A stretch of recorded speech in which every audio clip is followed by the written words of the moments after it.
कि मेरे पास पैसे आए तो मैं कुछ करूं, और पैसा है कि कहता है, अरे इंसान, तू कुछ कर तो सही, तभी तो मैं तेरे पास आऊं। नमस्कार, मैं हूं अवधेश श्रीवास्तव और आज की चर्चा पैसे पर। जी हाँ, ये भी उतना ही बड़ा सत्य है जैसे कि सूरज पूरब से निकलता है, बच्चा माँ की कोख से ही जन्म लेता है, वैसे ही पैसे को सही ढंग से अगर समझा ना जाए, संभाला ना जाए, तो वो बहुत सारे दुख देता है। तो बस इसी पैसे को समझने और इसे संभालने की कला के बारे में आज हम चर्चा करेंगे। यानी कि हम बात करेंगे रॉबर्ट टी कियोसाकी की लिखी book rich dad poor dad की। इस किताब के इंट्रोडक्शन में मैं कुछ और बात कहूं, उससे पहले मुझे डॉक्टर एड कोकेन की एक बात याद आती है। लिखते हैं कि रिच डैड पुअर डैड अमीरी का शॉर्टकट नहीं बताती, ये सिखाती है कि आप पैसे की समझ कैसे विकसित करें, किस तरह से अपने पैसे की जिम्मेदारी निभाएं और उसके बाद किस तरह से अमीर बने। तो चलिए शुरू करते हैं। दोस्तों, जब भी बात जिम्मेदारी की आती है तो नाम याद आता है उस शख्स का जिसने जिंदगी में कितनी भी ठोकरें खाई हो, कितना भी दुखी रहा हो, पर हमारे हिस्से के गम लिए और अपने हिस्से की खुशी हमें दे दी। पिता।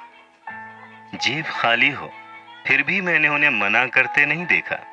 जेब खाली हो फिर भी मैंने उन्हें मना करते नहीं देखा।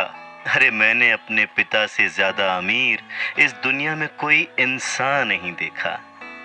रॉबर्ट टी कियोसाकी ने उसी पिता को ध्यान में रखते हुए, उन्हें main character of the story बनाते हुए, हमें लाइफ के, आज की जिंदगी के, आज की लाइफ के सबसे इंपॉर्टेंट लेसन को पढ़ाने की कोशिश की है, विच इज पैसा। जी हाँ, हम बचपन से लेकर जवानी तक सिर्फ मार्क्स के पीछे भागते रहते हैं। हमारा जो एजुकेशन का पैटर्न है, पढ़ाई का तरीका है, हम बचपन से सिर्फ यही सुनते आए हैं कि पढ़ो पढ़ो पढ़ो और पढ़ो, और एक लेवल तक पहुंचने के बाद, एक एज तक पहुंचने के बाद डिसाइड करो कि अब क्या करना है। रॉबर्ट टी कियोसाकी इसी बात को बहुत ही खूबसूरती से एड्रेस करते हैं कि हमें पैसे को एक सब्जेक्ट की तरह बचपन से ही क्लासेस में पढ़ाना चाहिए।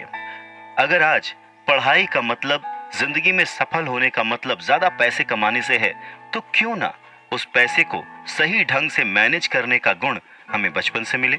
स्कूल्स 6 घंटे के 8 घंटे के होते हैं, पर बाकी जो वक्त है वो घर पे बीतता है। तो कहीं ना कहीं स्कूल हो या घर हो, बच्चे को बचपन से ही पैसे की अहमियत, उसकी इम्पोर्टेंस, उसकी मैनेजमेंट के बारे में अगर पढ़ाया जाए तो इसमें कोई भी गलत बात नहीं है। मुझे लगता है कि ये बात कहीं ना कहीं मिसिंग थी।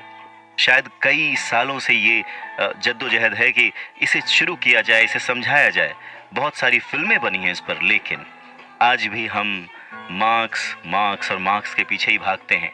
अगर हमें पैसे को सही ढंग से मैनेज करने की कला आ जाए, अगर हमारी समझ डेवलप हो जाए, तो मुझे लगता है कि जो आजकल के बच्चे हैं वो बड़े जब होंगे तो वो खुश रहेंगे।